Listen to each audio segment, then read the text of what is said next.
So it's not exactly revelatory for me to say the left wants Trump dead. They would like to have him assassinated. And when James Comey, the former FBI director, posts this on his Instagram feed, well, it seems like a deeply unsubtle way of him signaling to any crazed random loner out there that, you know what, I'd appreciate it if you just took another shot. Maybe you'll get lucky this time, because they have to get lucky every time and we only have to get lucky once.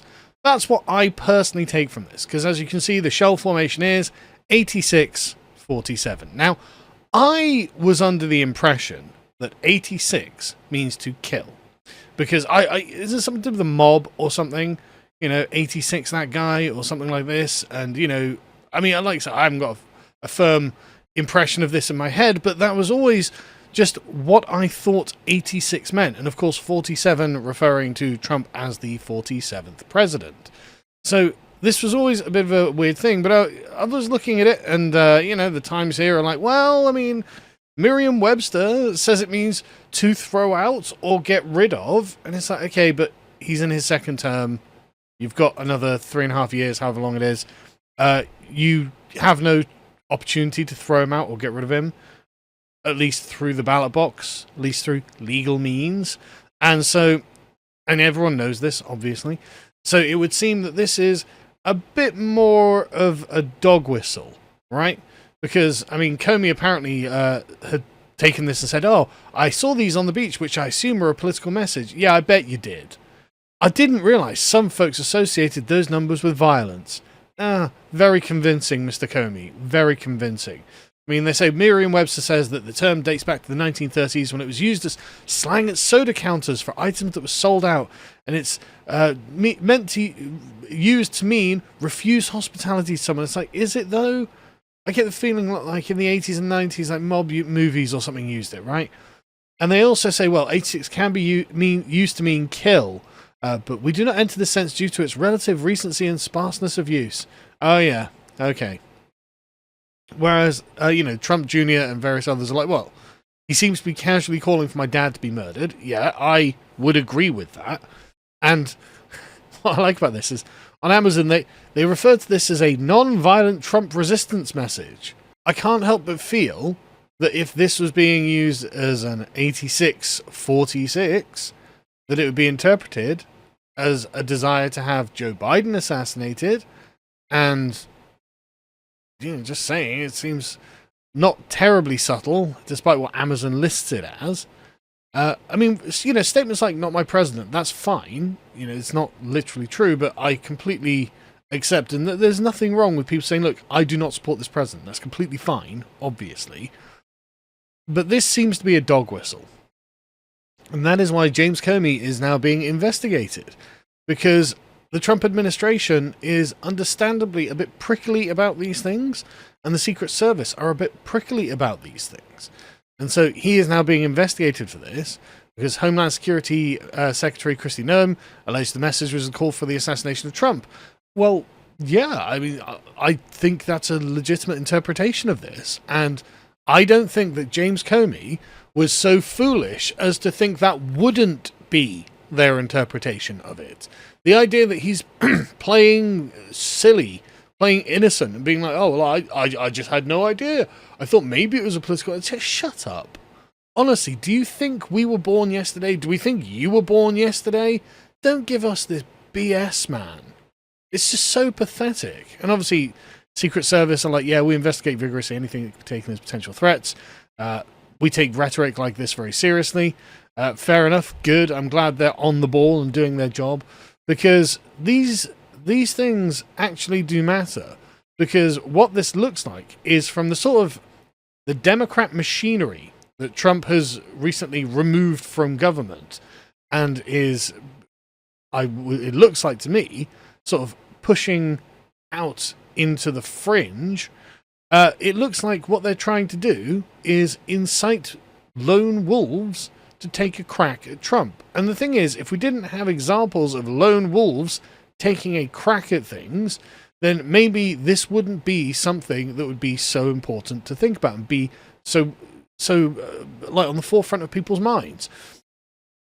there are going to be a large number, like millions, of radical leftists in America who think that Donald Trump has brought about fascism, who think that is the end of the republic, the end of the world is coming because the end of leftism is coming. And so they doubtless think, like Luigi here, has decided, well, I'm going to just get a gun and go and attempt to assassinate him. And the thing is, it's not like this hasn't happened plenty of times already. I mean, this goes back to 2016, say Dayton, Ohio, where a 22-year-old radicalized lone wolf was trying to rush the stage, and he was tackled by the Secret Service. He only got 1 year probation for that. It's like, sorry, what was his plan? He was going to run on stage. I mean, didn't he have a knife as well? But anyway, so what was his plan? To run on stage with a knife? 2016 incident, Las Vegas rally. So the 20-year-old British man, again, who had been radicalized for some reason, but you notice the similar profile here. Radicalized young men who have spent too much time on the internet, have got one framework of morality, and have decided, well, it's this or nothing. So he only got 12 months. He attempted to grab an officer's pistol. He got 12 months and 1 day's imprisonment and fined $200. That's not that much for an attempted assassination. Like, this is not very much of a punishment. He's already out. He's been out for years. 2016, the new Reno gun scare, where someone was apparently saw someone with a gun, but I don't know what happened there. There was a forklift attack attempt where a chap stole a forklift and tried to like flip the presidential limousine with it. I wonder how. It doesn't say how old this guy was. But you'll notice that they're expecting just lone wolf men. So you've got the ricin poisoning attempt in 2018. A Navy veteran, who's 39, called William Clyde Allen, was arrested and charged with mailing a threat against the president. The 2020 escort from the press briefing. Apparently an armed suspect was shot outside the White House fencing. What was he doing? A 2020 ricin poisoning attempt. I haven't even heard about these, to be honest. I don't even remember that. So this Canadian wrote a ricin-laced letter. This was a Pascal Ferrier, calling him an ugly tyrant clown. Oh, sorry, a woman who did this. She was charged with 8 counts of each prohibitions with respect to biological weapons and making threats, and faced up to life imprisonment. So she's got 22 years in prison. So at least the Canadian justice system took this seriously. Then you've got the Gretchen Whitmer kidnapping plot, who I think turned out to be a lot of feds. But then, of course, you have the famous one, the 2024 assassination attempt in Butler, Pennsylvania, where Trump was shot through the ear, very nearly killed, and one other guy was killed and 2 other people were injured. Thank God for that immigration chart that he was turning to Ted to look at.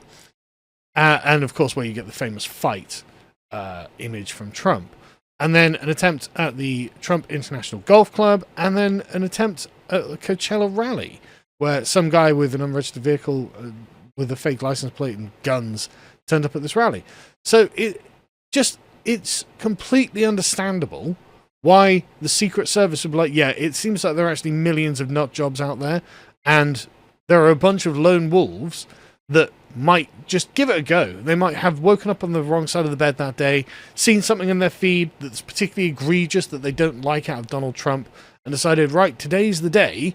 And the idea that James Comey is just like, oh yeah, well, I just didn't realise some of folks associated those numbers with violence. It never occurred to me. I'm just a babe in the woods, says James Comey. It's like, no, you were the former director of the FBI.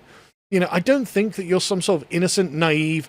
Like, it's not like you're a bloody cashier or something who posted this on Instagram.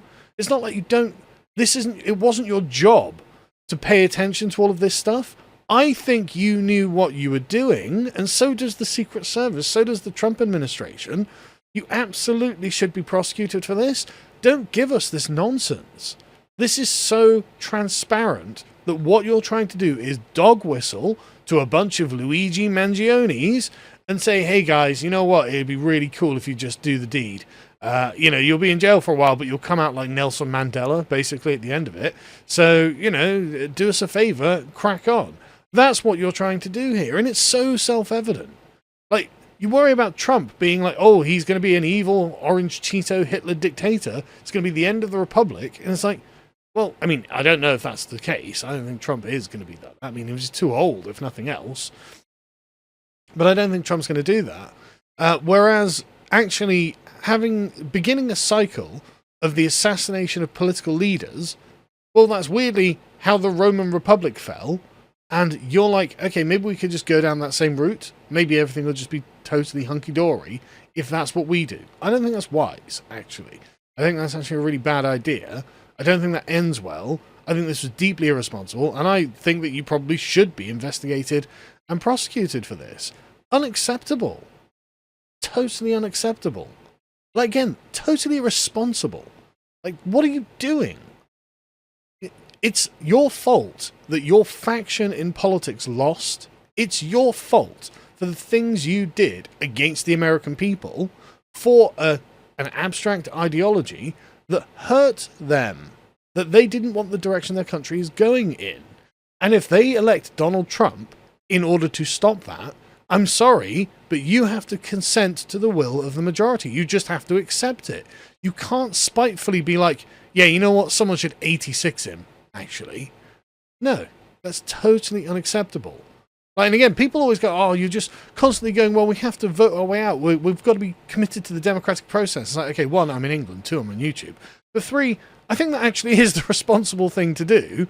And I think that they wouldn't be reacting this way if Donald Trump wasn't able to get some results. Don't get me wrong, Trump hasn't been perfect. He's made some mistakes. He hasn't done everything he wants.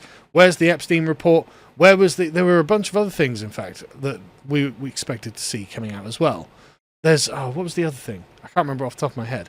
There was, a bunch of things that haven't been done yet, that haven't been released yet. He's not been perfect, but he's going in the right direction, and we've still got plenty of time left to see how things go. So I'm willing to give him the benefit of the doubt, and turning the ship of state in a different direction is a slow process. It's not fast. So we do have to be patient in these things. But yeah, this, to me, just seems just like the kind of thing that actually should be punished.